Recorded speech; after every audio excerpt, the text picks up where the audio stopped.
Welcome back everybody, it's Andrew Roberts here and I'm with Rachael Day again. Now Rachael is knocking it out the park with projects this year, 2021, second project. This one's just completing and it's a 4-bed HMO in Northamptonshire. Now Rachael, do you want to just remind the audience who Rachael is and what the Rachael story is, and we'll drop a link to the previous video up here for the audience. Right, I'm Rachael Day. I've been a landlord just over 2 years now, since I had a spare house and started letting it when I got married. And then when my father died, he left me some money and I used some of that, plus a remortgage on the house that I'd bought many years before, which gave me a good profit, deposits for 2 more. And this is number 7. Yeah, so in 2 years, 7 properties, you're sort of ripping up trees. You're aiming at one every couple of months there on that rate. Well, Congratulations. yeah, some take longer than others. Of course. So we're currently in this property, and a tradesman we both know and use has recently just completed it. You've had it dressed. It's about to go on spare room today or tomorrow. Yeah. So why did you buy this one? What made it a good deal for you? Well, I was looking for a new property because I just completed one. A few months before I completed one, I was getting bored. So I started looking around to see what was available, and I spotted 2, this one and another one in Wellingborough, and somebody paid the maximum asking price for this one, which I wasn't prepared to go higher. So somebody had already put an offer on this property. Somebody put an offer on this one. So I bought the other one in Shelley Road in Wellingborough, which is now up and running. Okay. And on the day we completed on the Shelley Road one, the sale fell through on this one and it was back on the market. So tell me, why did the sale fall through on this one? Because it's a beautiful house. How you finished it? I think it was the lovely knotweed in the garden that put people off. Japanese knotweed in the garden? Japanese knotweed, and they couldn't get a mortgage. So they couldn't get a mortgage because of Japanese knotweed, so you stood in and bought this, and I assume because it's got knotweed and they'd lost their previous seller, you didn't pay the asking price. I imagine you haggled a little. I paid about 7,000 less than the previous person had offered, that's correct. And now, with the knotweed, there's a little bit of a story behind that, because although it had got knotweed, I understand it had been treated. It was already part way through the first year of the treatment plan. And so the seller had actually treated it, and you've got a guarantee with that, I believe, as well. I'll get a guarantee once they've completed all the treatments for the following 10 years, yeah. And the vendor paid for all that. So you got a discount, and you got it, all the treatment works included with that. So that's actually right. Quite a good story there, that you haven't had to undergo the pain of dealing with the knotweed, but the vendor had the pain of dealing with it and the pain of losing on the price of the property. Yeah. Now, we've had a walk around and we've had a chat, because we've both taken chimneys out of properties recently, and you've taken 3 chimneys out of this one in the kitchen. I think that's the most artistic oven that I've ever seen in the kitchen, it built into the chimney breast, and 2 into the rooms. Now, why did you take the chimneys out? Because surely that's a lot of hard work. It's a lot of hard work, quite a bit of money, but it's made the room so much bigger and much more lettable. So effectively you've got 4 lettable rooms, which now are all exceeding the national minimum space standards for That's them. right. As they were before, I think if I'd have left all the chimneys in, I probably would have had to just do a single let.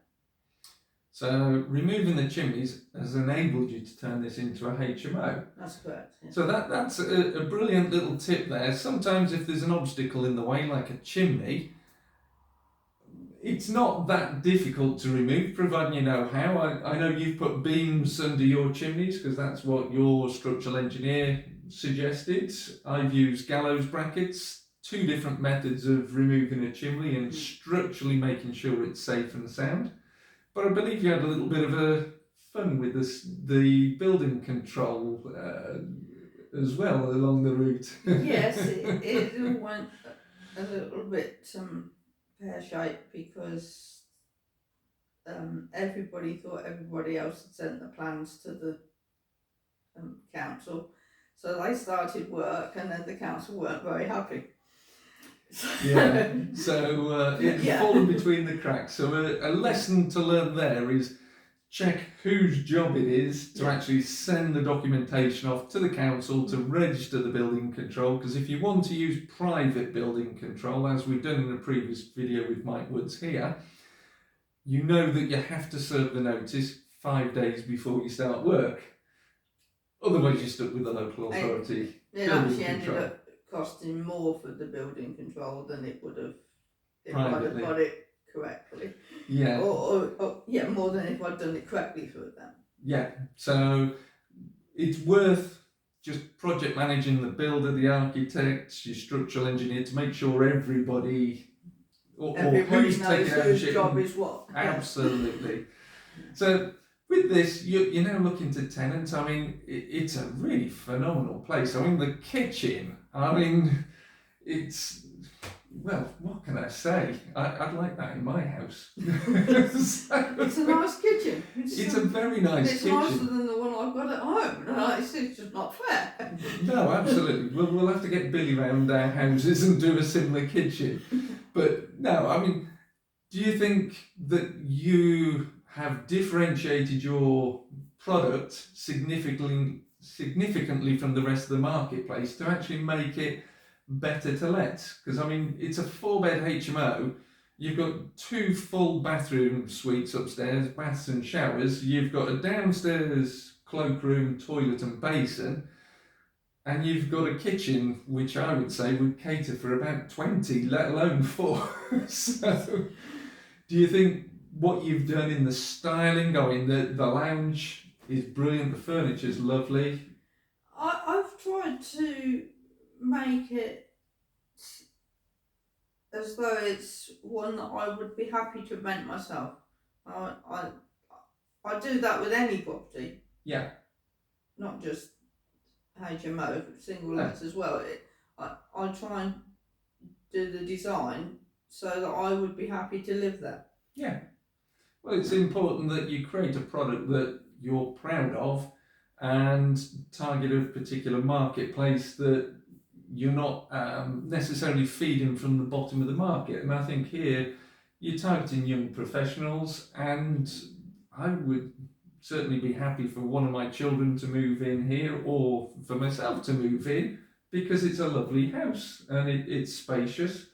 And you've got nice, we're sitting in the lounge diner at the moment, and it's a huge room. We're talking about 4.5 meters by 4.5 meters. So it's very spacious for people to relax, enjoy, but also form friendships and relationships. And socially distanced. And socially, I mean, we are certainly socially distanced in here. So, Rachel, I mean, is there anything you would like help with in the future? I mean, I believe you've got more projects coming through the pipeline. Have you got enough funds to do those, or would you like people who are interested in getting to know you a bit more to come and join you and find out on some of your properties firsthand?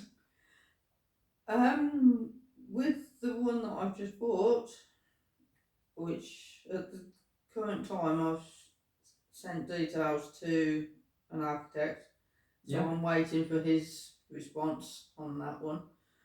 and yeah, I would welcome people that would like to get involved, because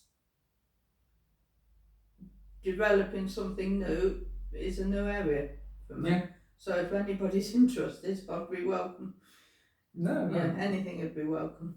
No, superb. Well, if you want to get in touch with Rachel, you're on all the social medias, aren't you, Rachel Day? Yes. Get in touch with Rachel, and she would welcome you reaching out to work with her or support her in those projects in any number of ways. But Rachel, thank you once again for taking the valuable time out of your day to share with everybody your phenomenal HMO here in Wellingborough, Northamptonshire.